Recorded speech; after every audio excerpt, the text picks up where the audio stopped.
अस्सलामुअलैकुम वरहमतुल्लाहि वबरकातुहू। प्यारे बच्चों, इस्तकबाल है आपका हमारे यूट्यूब चैनल मौलाना आज़ाद स्कूल नांदुरा में। मैं इरशाद अहमद ज़फ़र अहमद हाज़िर हूँ आपकी खिदमत में एक नए वीडियो के साथ। सबक नंबर 2 हिस्सा अव्वल रियाजी का हकीकी आदात, इस सबक का मुताला करेंगे। हम जानते हैं कुछ आदात के सेट को मैं कुछ आदात के सेट बोर्ड पर लिखता हूँ।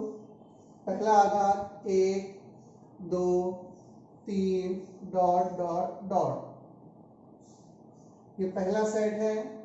उसके बाद में दूसरा सेट हम लिखेंगे सिफर 1 2 3 4 डॉट डॉट डॉट, और उसके बाद तीसरा सेट फिर हम लिखेंगे डॉट डॉट डॉट -3 -2 -1 सिफर 1 2 3 dot dot dot.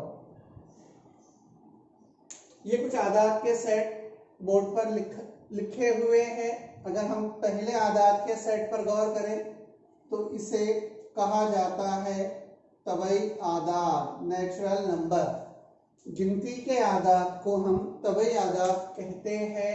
1 2 3 4 dot dot dot, इस तरीके से जो भी आदात आएंगे गिनती के, वो तमाम आदात तबई आदात कहलाते हैं। दूसरा सेट यहाँ पर लिखा गया है जिसमें 0 का इजाफा किया गया है।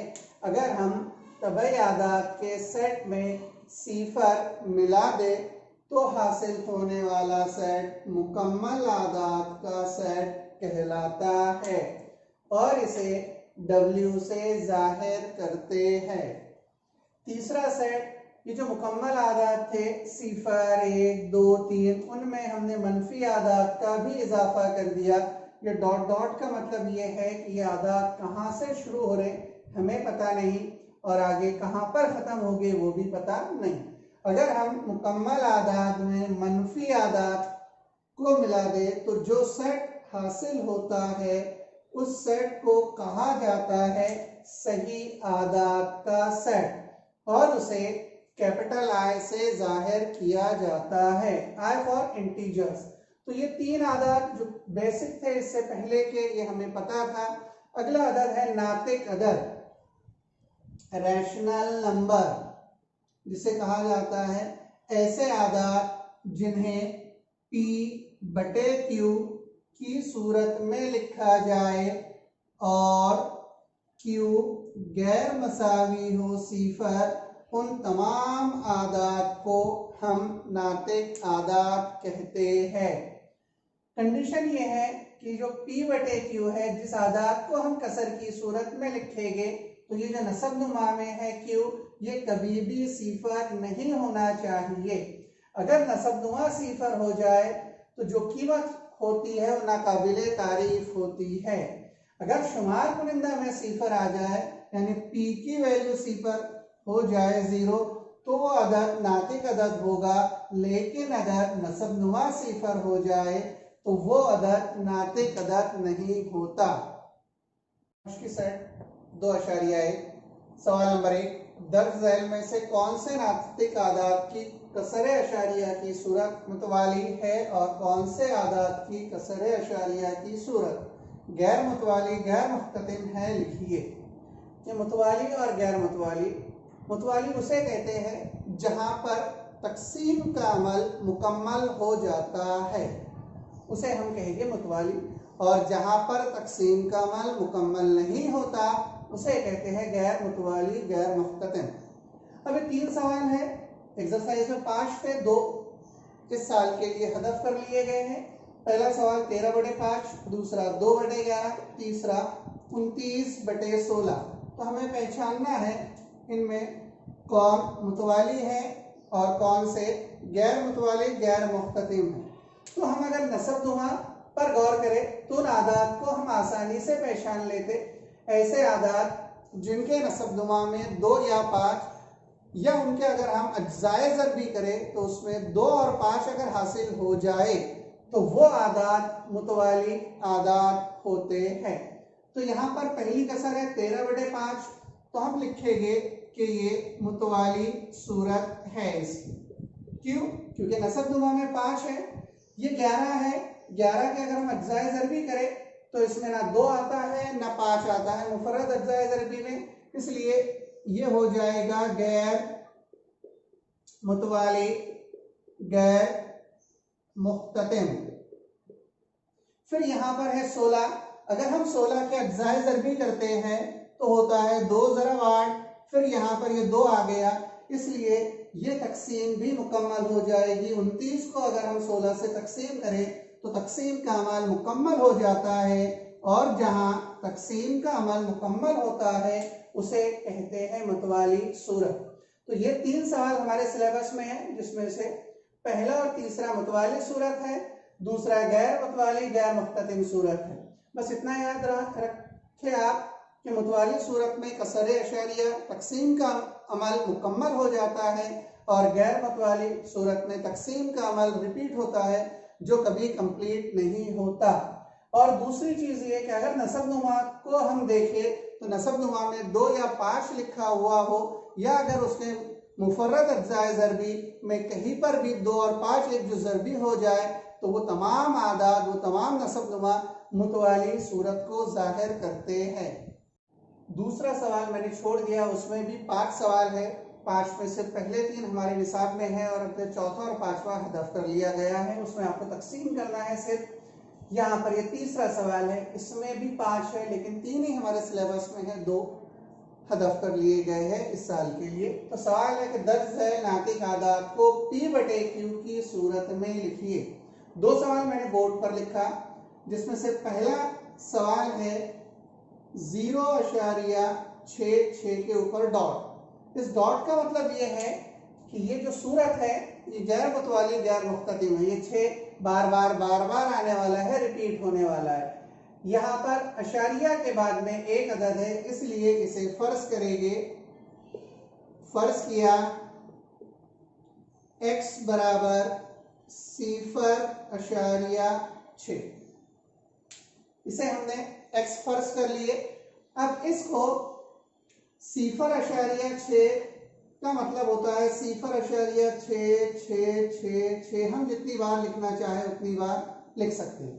अब हम इसे 10 से ज़रब करेंगे। क्यों 10 से करेंगे? क्योंकि अशारिया के बाद एक हिंसा है। अगर अशारिया के बाद एक हिंसा रहे तो 10 से ज़रब की जाती है, अशारिया के बाद 2 हिंसे रहे तो 100 से ज़रब दी जाती है, अशारिया के बाद 3 हिंसे रहे तो 1000 से ज़रब दी जाती है। तो इसको अगर हम 10 से ज़रब करें तो ये हो जाएगा 10x बराबर, इसको जब हम 10 से ज़रब करेंगे तो ये अशारिया एक अदद आगे बढ़ जाएगा और ये हो जाता है 6.666। फिर किसी के आगे हम डॉट लिख सकते। तो हमने लिखे थे x बराबर 0.6, उसके ऊपर डॉट, तो हम इसे लिख सकते 6.6 के ऊपर डॉट। अब ये 10x में से x अगर हम तफरीक कर दे तो होगा 10x तफरीक x बराबर, लेफ्ट साइड में तफरीक का अमल हुआ तो राइट साइड में भी तफरीक का अमल होगा। 6.6 बार मनफी 0.6 बार। 10x में से x अगर तफरीक करे तो हासिल होता है 9x, ये बराबर होगा 6.6 बार में से तफरीक किया जाएगा 0.6 बार पढ़ रहा हूं मैं इसे, तो बचेगा 6.0। तो यहां से x की कीमत निकल कर आती है 6/9। दोनों आदाद 3 के पहाड़े में आते हैं, इसलिए हम उसे मुख्तसर करेंगे तो x बराबर हो जाएगा 3 दूनी 6 और 3 तिया 9। तो जो सवाल था हमारा 0.6 के ऊपर डॉट, इसे हम लिख सकते हैं P/Q की सूरत में 2/3। ये बात आपको याद रखना है कि अशारिया के बाद अगर एक हिंसा है तो हम ज़रब करेंगे जो फर्ज किया हुआ अदद है उसे 10 से, और अशारिया के बाद अगर 2 हिंसे हैं तो जिस अदद को हम फर्ज करेंगे उसे ज़रब करेंगे 100 से। दूसरा सवाल है हमारा 0.37, उसके ऊपर बार। यहाँ पर 3 एक हिंसा है, 7 दूसरा हिंसा, तो टोटल 2 हिंसे हो गए यहाँ पर। तो फर्ज किया x बराबर 0.37 बार। यहाँ पर अशारिया क्या दो हिस्से हैं, इसलिए हम इसे 100 से ज़रब करेंगे। तो 100x बराबर हो जाएगा 37.37 बार। ये 0.37 बार, इसका मतलब होता है 0.373737 इस तरीके से कंटिन्यू चलेगा। अगर बार यहाँ पर नहीं लगाए हमने तो ये हो जाएगा 373737 इस तरीके से कंटिन्यू रहता है। जब हम इसे 100 से ज़रब करेंगे तो ये शायद 2 अदद आगे बढ़ जाएगा। उसके बाद हम तफरीक करते हैं तो 100x में से x तफरीक किया जाएगा तो ये हो जाएगा 37.37 बार। इसमें से तफरीक होगा 0.37 बार। ये 100x में से x तफरीक करेंगे तो बचता है 99x बराबर होता है 37.37। इसमें से तफरीक करेंगे 0.37 तो हमारे पास जवाब बचेगा 37। अगर यहाँ से x की कीमत हम मालूम करें तो x बराबर हो जाएगा 37/99। अब ये दोनों भी आधार तकसीम नहीं होते, इसलिए इसे यहीं पर मुकम्मल कर देते। तो जो सवाल था कि 0.37 बार, इसको p/q की सूरत में अगर लिखा जाए तो किस तरह लिखेंगे, तो वो जवाब होगा 37/99। अगला टॉपिक है गैर नातिक आदाद और हकीकी आदाद की तारीफ बता देता हूं मैं। ऐसे आदाद जो नातिक आदाद नहीं है उन्हें हम गैर नातिक आदाद कहते हैं। आसान तारीफ है ये। और हकीकी आदाद नातिक आदाद और गैर नातिक आदाद का मजमुआ हकीकी आदाद कहलाता है। अब हम बढ़ते हैं हमारे मशकी सेट 2.2 की तरफ। पहला सवाल है, साबित कीजिए कि 4 जज़र 2 ये गैर नातिक अदद है। हमें साबित करना है कि ये जो अदद है 4 जज़र 2 ये गैर नातिक अदद है। जज़र के अंदर अगर कोई अदद आता है और वो कामिल मुरब्बा अदद नहीं है तो कामिल मुरब्बा अदद को अगर छोड़ दिया जाए तो बाकी आदाद गैर नातिक आदाद होते हैं। तो हम फर्ज करेंगे कि फर्ज किया 4 जज़र 2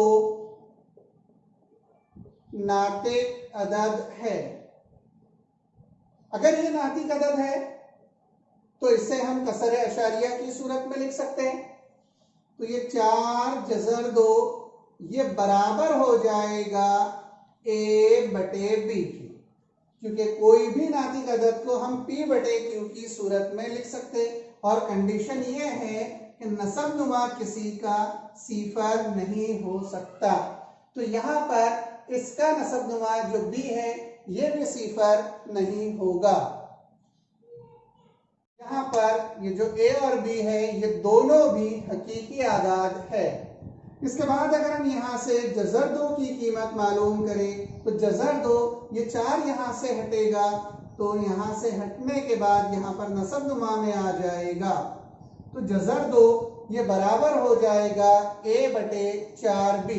अगर हम मसावात नंबर 1 के राइट साइड को देखते हैं तो राइट साइड है इसका a/4b, ये नातिक अदद है।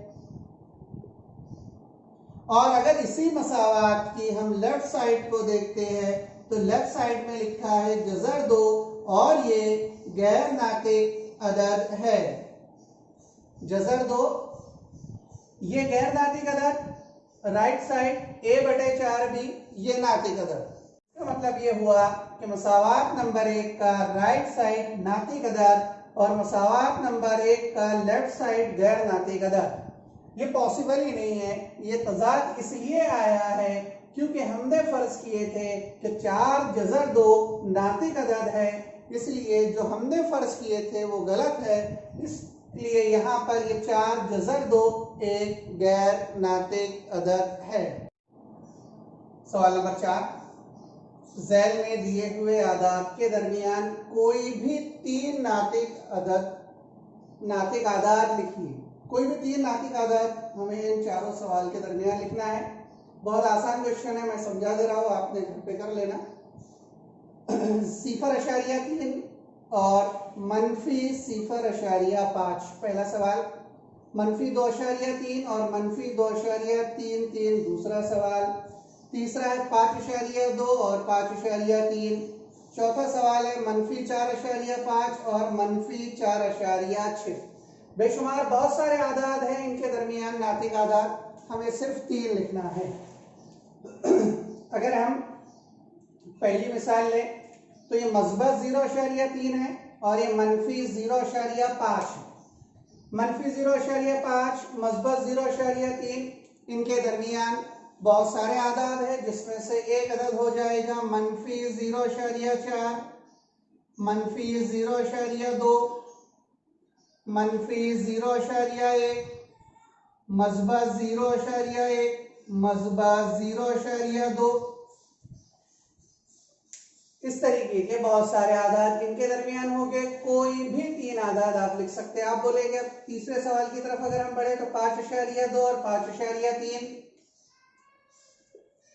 और 5.3, इनके दरमियान कोई भी अदद नहीं दिख रहा है, लेकिन नातिक अदद इनके दरमियान बहुत ज्यादा है। अगर हम इसको 2 सिफर लिख दे और इसको 3 सिफर लिख दे तो ये हो जाएगा 5.2 सिफर और 5.3 सिफर, ये 2 सिफर यानी 20 और ये 30, इनके दरमियान बहुत सारे आदाद है, उसमें से कोई भी आदाद आप लिख सकते हैं।